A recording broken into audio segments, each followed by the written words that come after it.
اگر ماہ رمضان میں کسی شخص نے روزہ رکھا اور رکھنے کے بعد اس نے اس روزے کو توڑ دیا، یا اس کا روزہ ٹوٹ گیا، یا سحری کے اندر وہ سحری کرنے میں اس قدر جو ہے وہ لیٹ ہو گیا کہ سحری کا وقت ختم ہو گیا، وہ یہ سمجھ کے کھاتا رہا کہ جناب سحری کا وقت جو ہے وہ باقی ہے، یقیناً اس کا اس دن کا روزہ تو نہیں ہوا۔ جب انہیں یہ معلوم ہوتا ہے کہ روزہ نہیں ہوا تو وہ کھانا پینا شروع کر دیتے ہیں، حالانکہ یہ درست نہیں ہے، بلکہ ایسے افراد پر لازم ہے کہ بقیہ دن روزے داروں کی طرح بغیر کھائے پیے گزاریں۔ یہ گزارنا ان پر بغیر کھائے پیے واجب ہے۔ کیوں؟ اس کے اندر ایک تو روزہ داروں کے ساتھ مشابہت ہے، دوسرا ماہ رمضان کا ادب و احترام اور تعظیم، یہ باتیں اس بات کا تقاضا کرتی ہیں کہ شخص کا اگرچہ روزہ ٹوٹ گیا یا اس کا روزہ نہیں ہوا، لیکن بہرحال یہ شخص روزے کا جو بقیہ دن ہے وہ روزے داروں کی طرح بغیر کھائے پیے ہی گزارے۔ ہاں البتہ بعض صورتوں کے اندر کھانے پینے کی بھی اجازت ہے، جیسے عورتیں ہیں،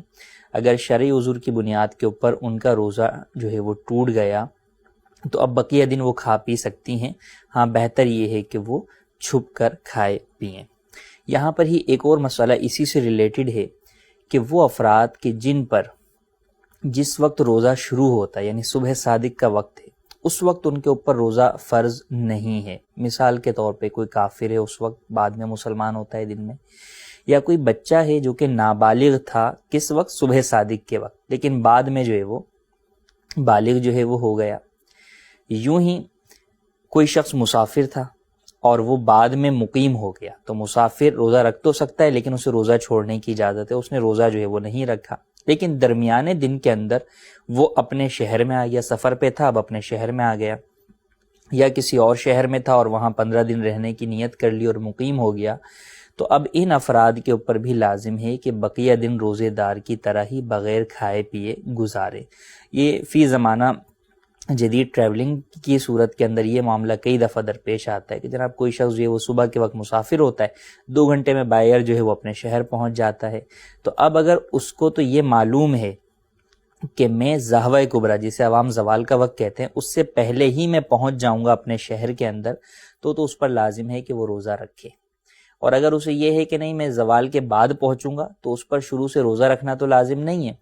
لیکن اگر وہ کھاتا پیتا رہتا ہے، لیکن اگر وہ زوال کے بعد بھی اپنے گھر پہنچ جاتا ہے تو بہرحال اس پر بقیہ دن روزے دار کی طرح گزارنا لازم ہے۔ یوں ہی عورت کا شرعی عذر جو ہے وہ چل رہا تھا اور درمیان روزہ وہ شرعی عذر سے پاک ہو گئی، تو ایسی صورت میں اس پر بھی بقیہ جو دن ہے وہ روزے دار کی طرح گزارنا واجب ہے۔ تو اس معاملے کے اندر لاپرواہی لا علمی کی بنیاد پر برتی جاتی ہے کہ روزہ ٹوٹنے کے بعد لوگ کھانا پینا شروع کر دیتے ہیں، حالانکہ یہ بات درست نہیں ہے۔ ہاں اگر کسی کا روزہ اس طور پر ٹوٹا کہ جناب بہت شدید طبیعت خراب ہو گئی تھی، اب اس وجہ سے اس کو میڈیکیشن جو ہے وہ لینی پڑی، تو اب اس صورت کے اندر بہرحال اس شخص کے لیے جو ہے وہ میڈیسن لینے کی تو اجازت ہے، اور جتنی اس کو جو ہے وہ اپنی طبیعت کو بہتر کرنے کے لیے جن چیزوں کی حاجت ہے وہ لے سکتا ہے۔ لیکن اگر کوئی شخص مثال کے طور پہ مریض تھا، صبح صادق کا وقت تھا اور اس وقت جو ہے وہ مریض تھا، اس وجہ سے وہ روزہ نہیں رکھ سکتا تھا، اس کو شرعاً اجازت تھی کہ روزہ چھوڑ دے، آدھا دن گزرا تھا کہ صحت یاب ہو گیا،